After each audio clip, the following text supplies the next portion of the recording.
From the Heritage Foundation, I'm Michelle Cordero, and this is Heritage Explains.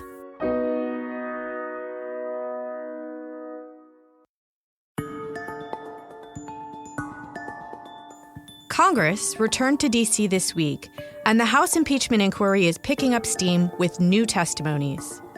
In our final episode of a three-part series on impeachment, our guest today, John Malcolm, says that it's highly likely that the House of Representatives will impeach President Trump, and it could be as soon as next month. Today, Malcolm discusses why in moving forward with this impeachment, Democrats are playing a game of political high-stakes poker. Malcolm is Vice President of Heritage's Institute for Constitutional Government and Director of the Meese Center for Legal and Judicial Studies. John, you recently wrote that because Democrats hold a comfortable majority of House seats, it's entirely possible, if not likely, that the lower chamber will impeach the president. Do you still believe this will happen?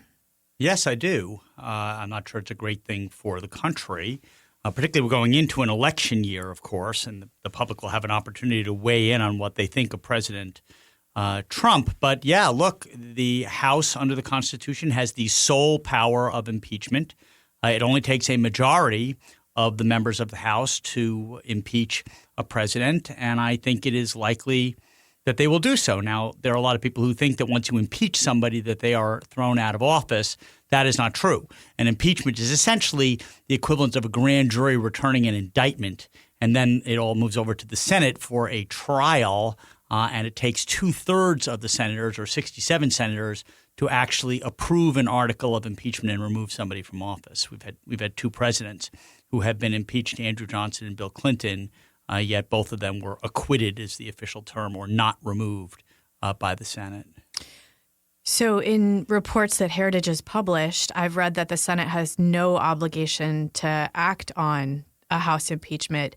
But I've also read that Mitch McConnell said he has no choice, that he'll have to take it up. So which one is it? Well, under the Constitution, it doesn't. All it says is that the House has the sole power to impeach and that the Senate has the sole power to try impeachments. It doesn't say that they have to try impeachments. There are Senate rules, though, that say that if the House makes a referral, that they will have a trial. And I think as a political matter, that the country wouldn't stand for the Senate not having a trial of some sort. But the Senate gets to set the rules. They can have a full-blown trial with witnesses and cross-examination that goes on for days, if not weeks, or they can do kind of what the Clinton impeachment trial was like, which is have the House managers, who serve as the prosecutors, if you will, come in and do summaries of the evidence as they believe the evidence was on the various articles of impeachment. I think the only witness – there was no live witness during the Clinton impeachment trial. I think they played an hour or two of a videotaped deposition from Monica Lewinsky. So the Senate gets to set the process. The trial might be over in a day or it might go on for a while. But I think that as a practical matter and a political matter, that if there is a referral from the House, there will be a trial of sorts in the Senate. And how many votes would they need in the Senate? 67. And so at the moment, what you have is 45 Democrats and 2 independents, Angus King and Bernie Sanders, who typically vote with the Democrats. So you would need to have at least, assuming that they all voted in favor of convicting President Trump, you would need at least 20 Republican senators crossing over to get to the magic number of 67. And that seems unlikely. It seems unlikely based on the evidence that I've seen to date. Of course, they're still taking testimony from different witnesses. I never want to guess ahead of time what facts will be uncovered, but based on what's out there, I certainly don't see that happening, and you certainly don't hear anything like 20 senators expressing serious reservations about President Trump and threatening to actually convict him.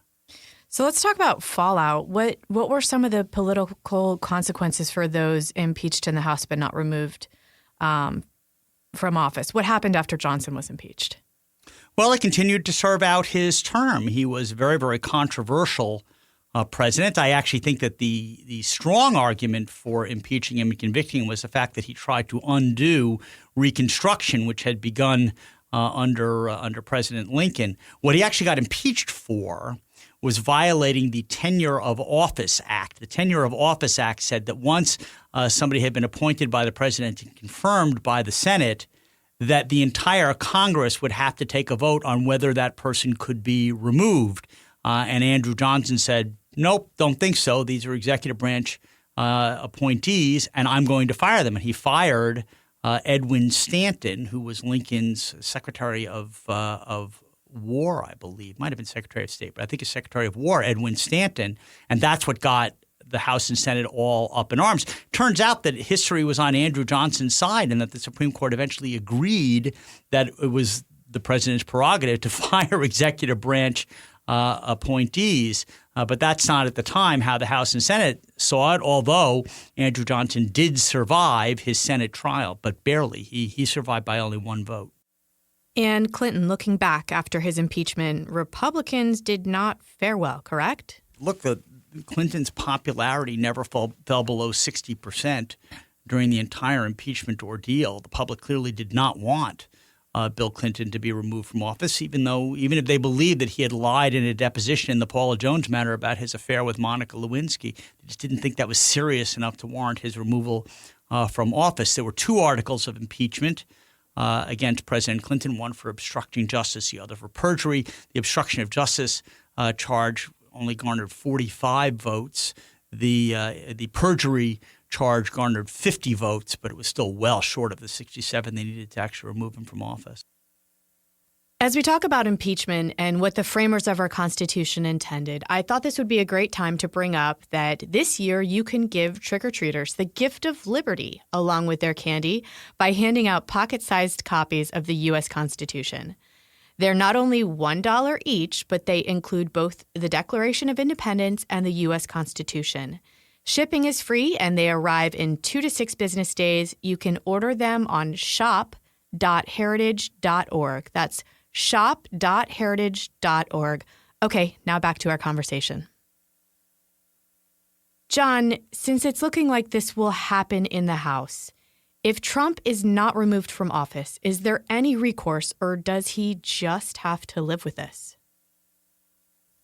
Oh, no, he has to live with it. He can, if he thinks that the Democrats overreached and his supporters think that the Democrats overreached, they can certainly make them pay at the ballot box. But look, history has now recorded that Bill Clinton and Andrew Johnson were the two presidents who were impeached. And, it's possible that Donald Trump may get added to that list. A lot of people think, by the way, that Richard Nixon was impeached. He, in fact, was not. The House Judiciary Committee voted to approve articles of impeachment. It was sent to the full House for a vote. But the day that the House Judiciary Committee approved the articles of impeachment, several influential congressmen and senators went and spoke to President Nixon in the White House and said, look, the votes are there to impeach you and the votes are there to convict you. And he chose instead to resign the next day, and that cut the process short. You've called impeaching Donald Trump a game of political high-stakes poker. What do you mean by that? Well, both sides have a lot to lose. If the Democrats, there's sort of the old adage, you're going to shoot at the king, you'd better kill him. So the Democrats are going to I think impeach the president. It's only happened, as I said, twice before in our nation's history.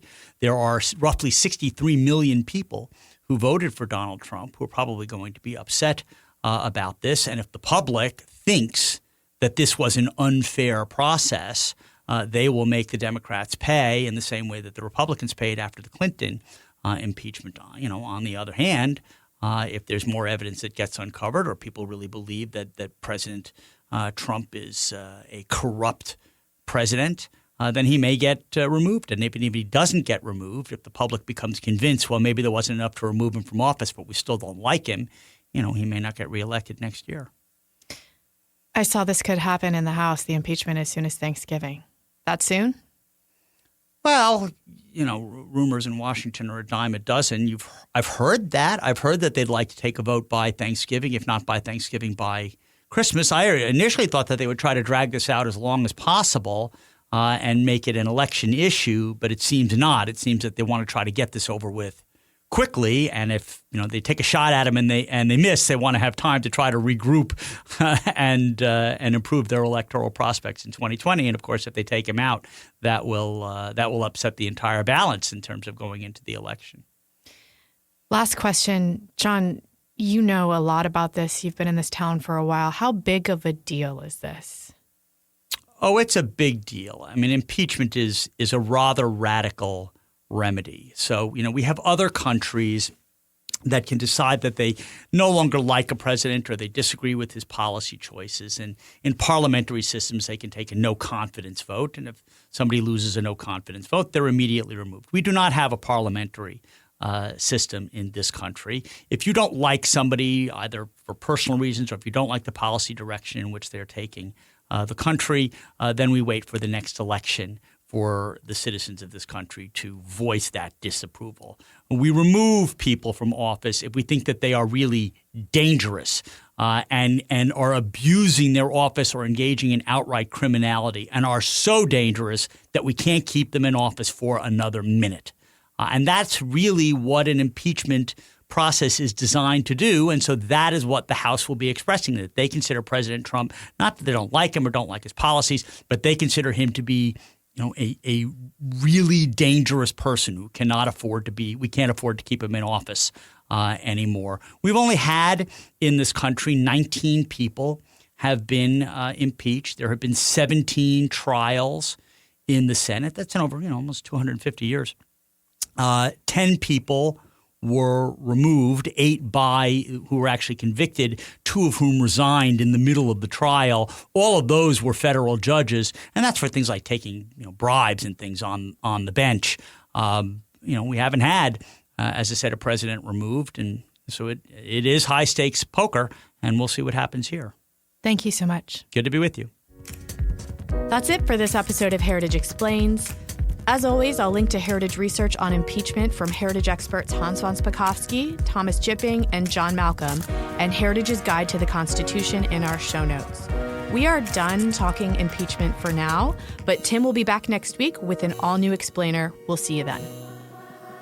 Heritage Explains is produced by Michelle Cordero and Tim Descher, with editing by Thalia Rampersad.